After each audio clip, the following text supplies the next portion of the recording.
What up? I think I messed up my last session where I was trying to write my first AI generated novel using Gemini. So I was looking at the taxonomy of plot lines. You have emotional trajectories, thematic and archetypal plots, structural configurations, dramatic situations.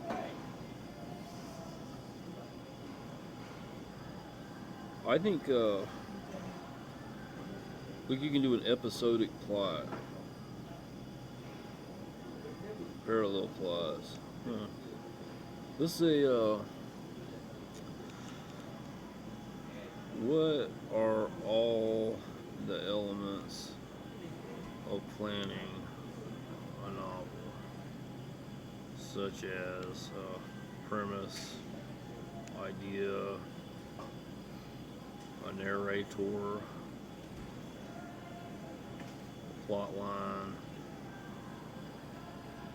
Let's see what continue. All of them. Let's see if we can do it all. Planning a novel requires organizing your ideas into actionable storytelling pieces before writing. The core elements of novel planning are categorized into foundational concepts, structural mechanics, and world development. So you need that idea. Part of the nugget is the idea and the premise. The idea is kind of it's called the what if. The premise is a 1 to 2 sentence summary. I've always thought just write them both together as a nugget. A log line, hyper focus, high concept, sales pitch designed to hook an agent or reader instantly. Yeah, that's I was trying to skip that because if you're really interested in doing this before an MFA, I was gonna suggest the snowflake method, where the log line is, I think, one of the first things you write. The deeper message is a theme. The deeper message, central argument, or philosophical question your novel explores. You need a protagonist, antagonist, supporting cast. The narrator is the one who tells the story. You get a plot line, some subplots, like a love story or a mystery. Maybe you do it in 3 acts. Maybe you do a hero's journey, pacing plan. You do some setting, some world building, some atmosphere, a mood, target audience, an outline, a writing schedule. Okay. It sounds like we hit a lot of those things, man. So I'm going to go back into Gemini. I'll say, let's plan an entire novel. So the nugget, the idea is that a man goes into space to fulfill the ultimate male fantasy. That's my question to you. If you're a male writer or a female writer, are you willing to explore the ultimate fantasy for your gender? If not, you need to eat more protein, drink more water. The premise is some guy uses nuclear bullets to hack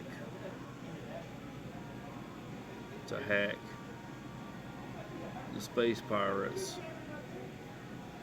and get the girl. Okay. Plot line: rags to riches. Okay. Let's see what else we need. What else do we need? So we had the idea, or the nugget of the idea and the premise, and a plot line: rags to riches. Gloriously high octane, unapologetically fun premise. We're talking peak sci-fi pulp adventure, big lasers, zero gravity swagger, classic rags to riches arc. Let's break down how we can turn nuclear bullets that hack space pirates. Core concept: how do nuclear bullets hack things? Kinetic cyber warfare. Instead of hacking over wireless networks, which space pirates easily block with heavy firewalls and Faraday shields, he fires physical microfission rounds. Upon impact with a ship's hull, the localized nuclear reaction doesn't blow the ship up. Instead, it generates a hyper-targeted EMP and a burst of quantum entangled particles that physically fuse. I love it. It's pulp. I don't want to put. I'm just putting in like style, pulp style. Goes on pulp. Right down there, real quick, and you get Jax. You get the girl Lyra Sterling. There's a catch to it.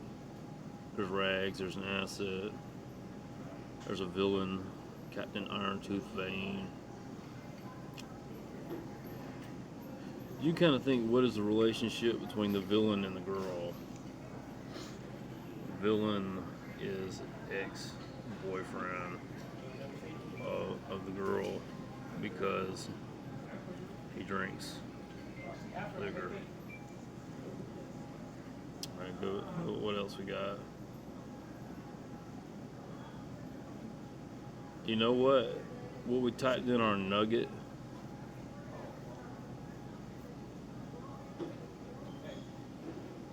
And we typed in our premise. We typed in our plot line.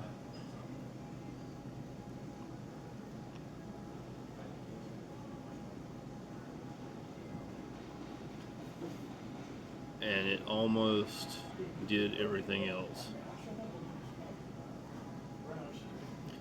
It put it in a 3-act structure, act 1, 2, and 3.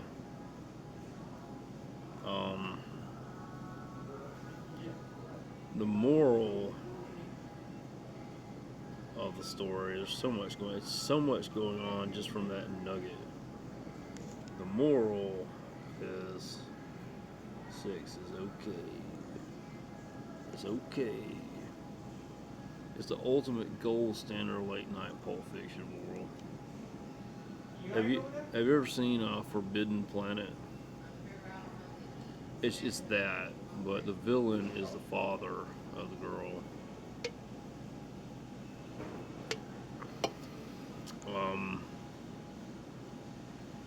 Do you add in a robot? The narrator is a giant robot using monospace font. Damn it! Don't make me say damn it. Monospace. God. Font. Term. Syntax. Inf. Damn it. Vital. Bold. Narrator's a giant robot. Never really explored that.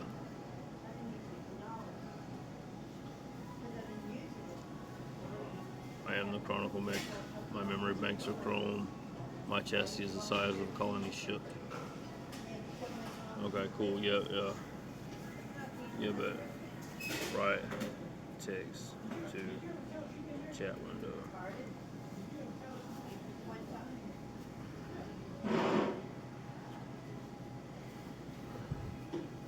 Damn it.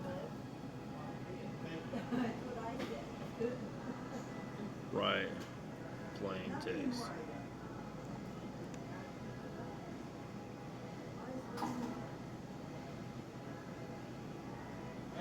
Narrative Unit 0XF. I am the Chronicle mech.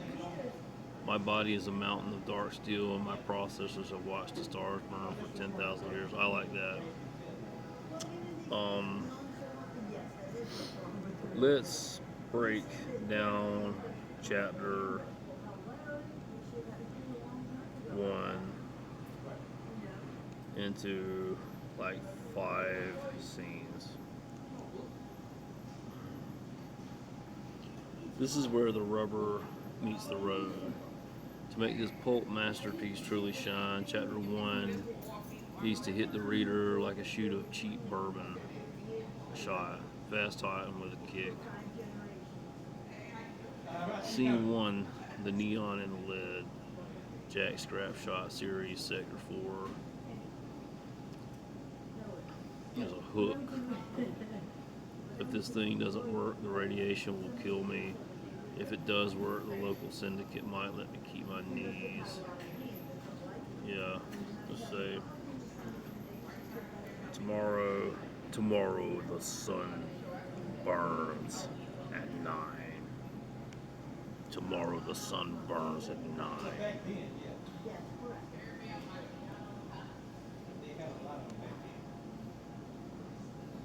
Okay. Right. First scene. Beginning with tomorrow the sun burns at 9.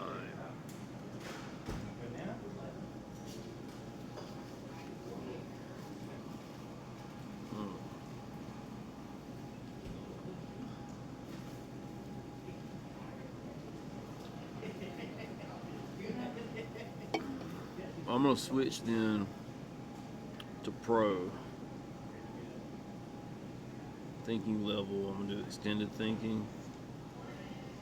I'll say right narration as plain text, brother. I don't know why it keeps doing that.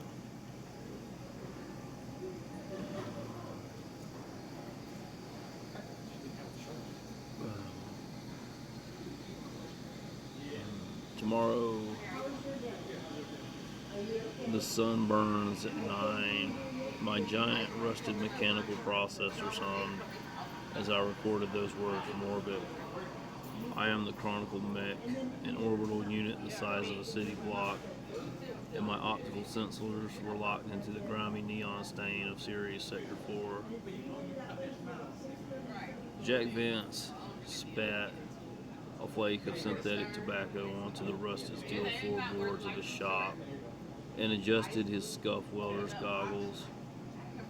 The atmospheric display on the wall was blinking a violent radioactive orange. I'm gonna see like right next scene.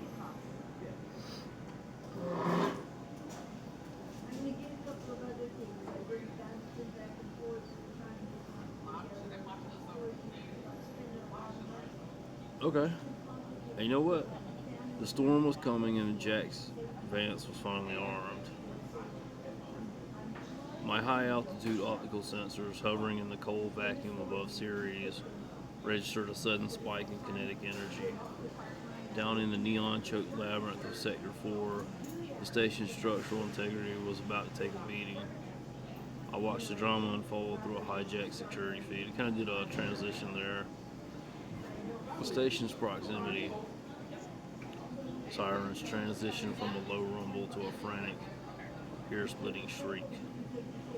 The air pressure in Jack's shop fluctuated, making the rusted steel rafters groan in protest.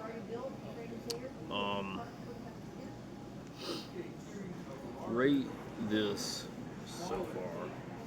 Just rate it so far. It is writing scene by scene. Well, let's see, is anything missing? Because it kind of sounds off. It's 9.5 out of 10. But what I want, I want better narration, better prose, like 1Q, like 8.4, and combined with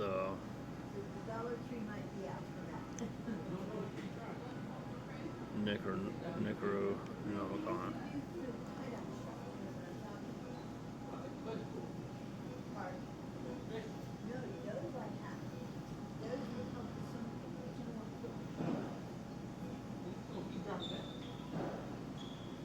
The Chronicle Mex transmission is a shift in the frequency. The signal from my orbital chassis has grown cold. The standard command line telemetry has faded, replaced by something older, heavier, and far more silent. Below me, Ceres is not just a mining station. It is a leaking non-Euclidean tomb of iron and frozen gas.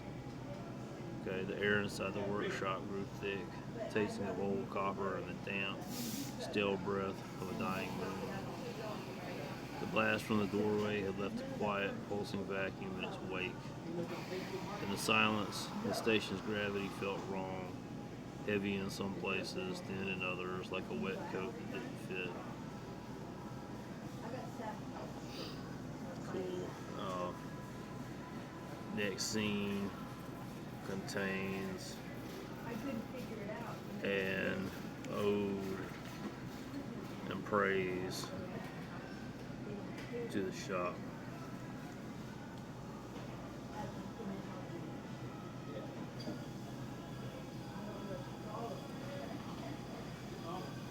The second thug did not just retreat, he vanished into the dark, wet throat of the alleyway like a ghost made of rusty gears. Cold, and quiet, Jax felt a sudden, deep gratitude for this grimy square of the universe. It was a bizarre, almost religious praise that rose in his chest, a solemn tribute to the place that had kept him alive, when the cold void wanted nothing more than to freeze his blood. Oh, holy vault of the stripped thread and the weeping gasket. I don't like it. I don't like it. Okay. Go back to table of contents. Change narrator to first person Jax. Let's see what happens.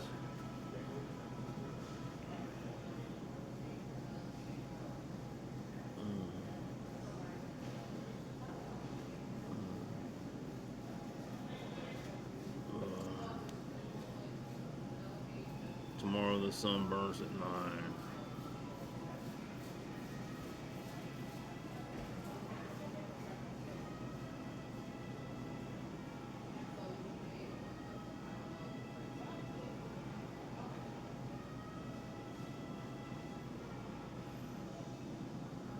Okay. I spent my life grappling with heavy iron, waiting for the cold to take me. But once you've held a nuclear hand cannon in one hand and a brilliant woman in the other, you realize the galaxy isn't just a graveyard, it's a playground, and we're going to buy the whole damn thing. Let's add slang, vulgarity, to the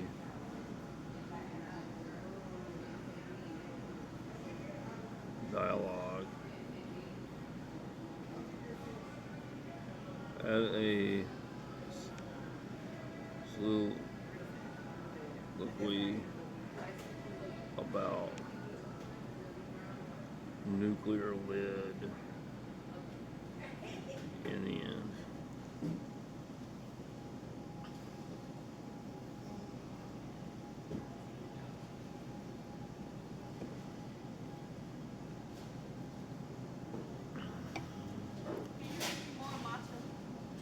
The interior of the rusty Venture didn't feel like a spaceship.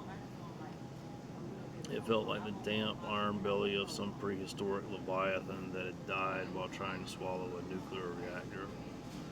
The gravity coils didn't hum, they groaned. A low subsonic vibration that rattled the fillings in my teeth and made the steel grease in the bulkhead sweat. I kind of don't like it. So what is off?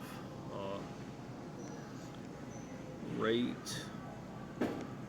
I kind of don't like it.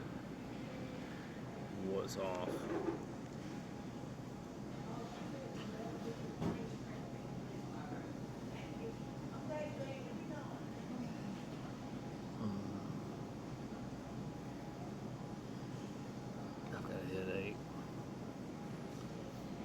you are spot on. It feels off because we tried to mash together two wildly different vibes, and they end up fighting each other on the page. This is going to give us a critique. This draft fell off because there's severe tonal whiplash. We wanted the atmospheric, dreamlike precision of 1Q84 combined with the forbidden, ancient rot of the Necronomicon. But the second we introduced the dialogue, it turned into a standard loud B movie. Yeah, the interior didn't feel like a spaceship. It felt like a damn iron belly of some prehistoric leviathan. Go choke on a coolant leak, Julian. You absolute cold-hearted bitch. The first-person self-insert cringe. When we switched to Jack's first-person voice, we fell into a classic writing trap, describing himself to the reader.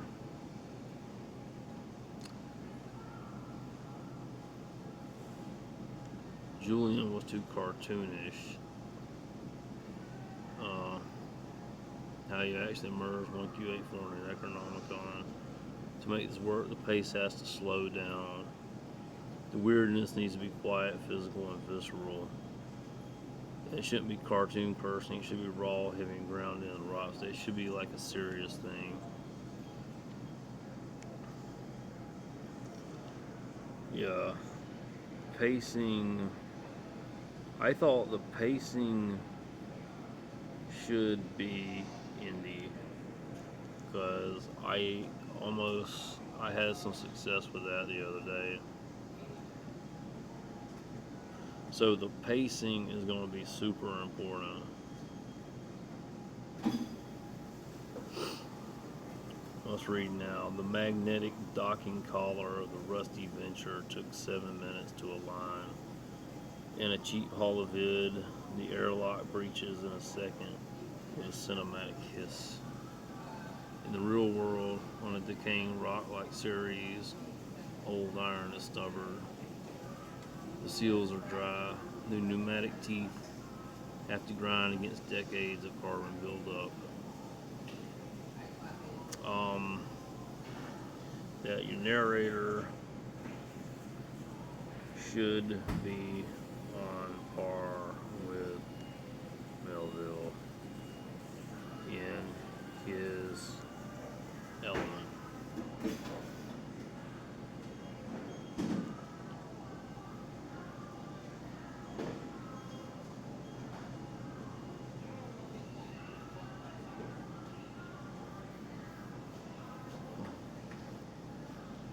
The magnetic coupling of the airlock did not arrive with the swift, clean snap of a modern galley shuttle. It was a slow, torturous labor of ancient iron. Now that's better. I don't know if you can write without Melville. Torturous labor of ancient iron, a grinding of dry sockets and unlubricated teeth that seemed to take the better part of an epoch. Now I'm happy. Now I'm happy. So go back. TOC. Table of contents.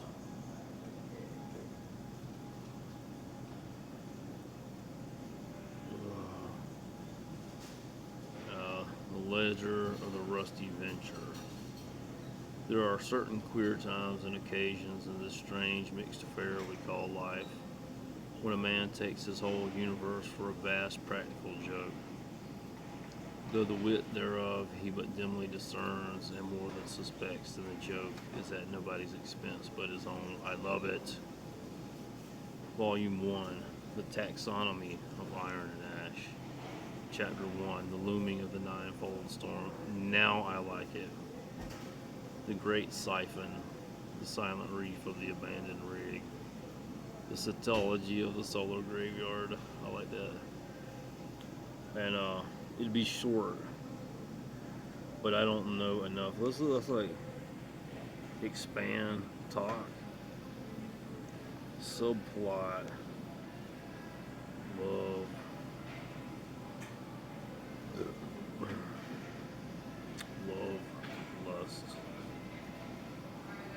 lust story,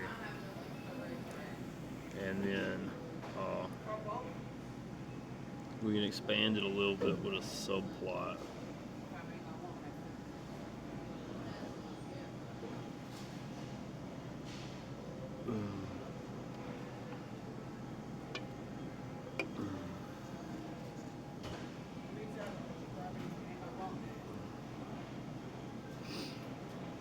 So now how many chapters we have? We ended up hitting 10, 11, 12, 13. 13 chapters. Okay, let's now.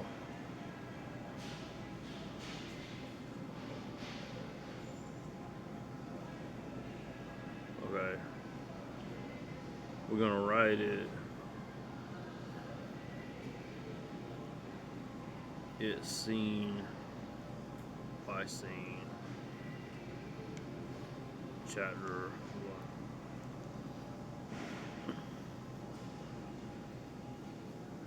1.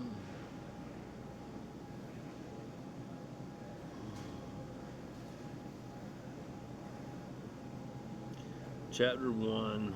The looming of the ninefold storm. Scene 1. The sweat of the great stone. The warning had come through the low-frequency copper lines at dawn, a dry, stuttering click that translated into the iron-gray lexicon of the miners. The sun burns at 9 tomorrow. On Ceres, such an announcement is not met with the frantic scurrying of the inner-world ports, where light-weighted darlings fluttered about in their carbon fiber yachts, like moths before a hearth. Here, 40 meters beneath the cold, basaltic ribs of Sector 4, I kind of like it. It's a little bit soft, so we can rate that. Rate, estimated word count.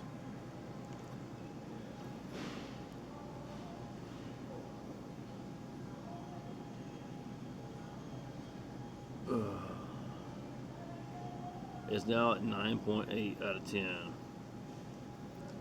We stripped away the cartoonish, fast-paced space pirate tropes. The prose has settled in something heavy, archaic, atmospheric, and slow burn. It reads less like a modern sci-fi screenplay and more like a lost 19th century sea journal found floating in a dead generator. Okay. Boost to 10 out of 10.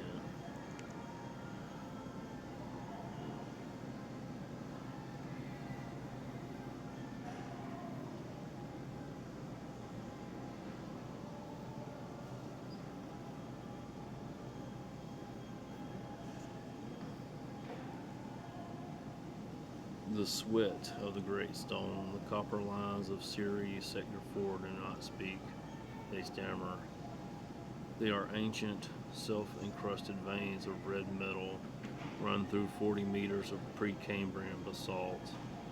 And when the warning came at dawn, it arrived not as a choice, but as a dry, rhythmic clicking, a succession of mechanical spasms that made the needle of the dial jump like a dying pulse. Clack, clack, clack. The translation was simple enough to those of us who have spent our lives in the damp sarcophagus of the mines. The sun burns at 9 tomorrow. On the outer docks of Mars, or the high sectors of the Jovian moons, such an omen would set the light-weighted darlings into a frantic flutter, scurrying to their carbon fiber yachts like water beetles before rain. So,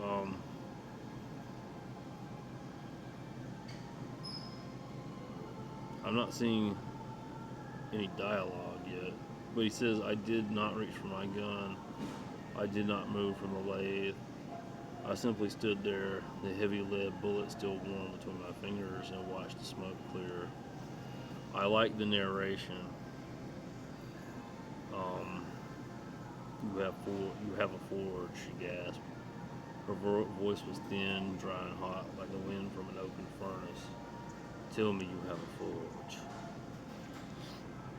We want to add vocabulary terms for nuclear, iron forging, gunsmithing, religion, maybe kind of male fantasy here. We're now in enhancements.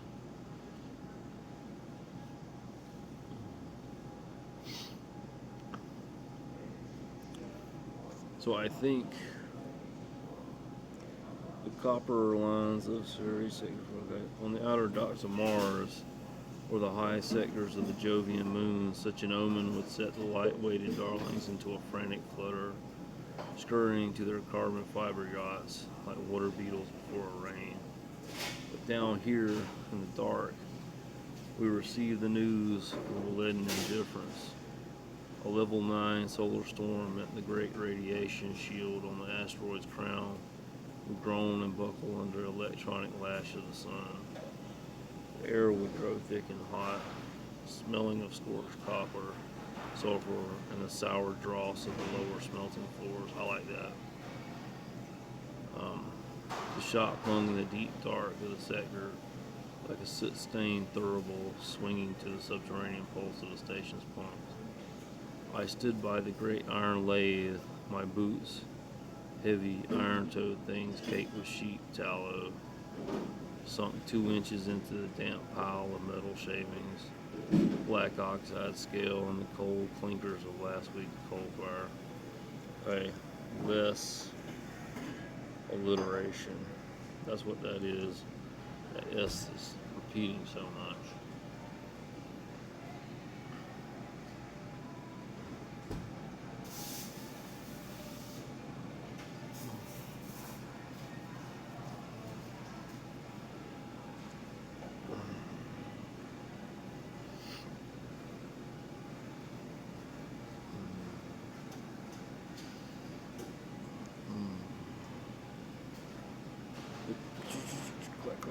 The translation was simple enough to those who have spent our lives in the dark tomb of the mind. The sun burns at 9 tomorrow. I was not looking at the ceiling, nor at the orange emergency bulb that pulsed above the portal like a bloodshot eye. My gaze was fixed upon a crucible rate. This now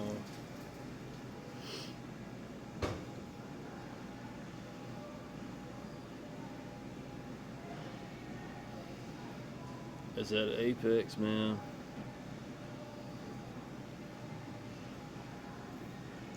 And I think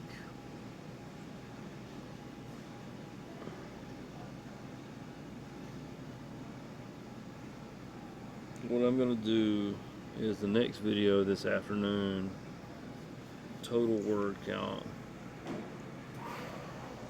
and reading time. Here, what do we have?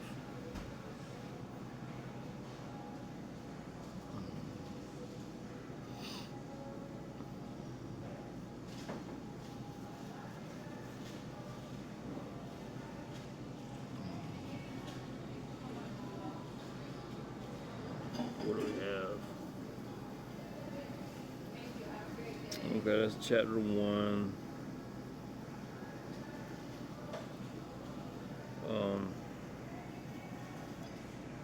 Estimated novel length.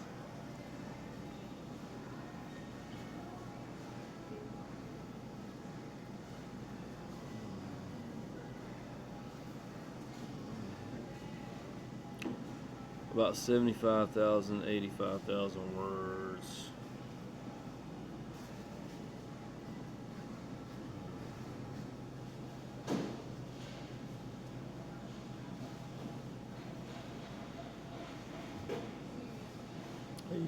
Not bad. Takes about 7.4 hours to read. So I'm going to read it. I'm going to try to start reading it tonight and see what to do.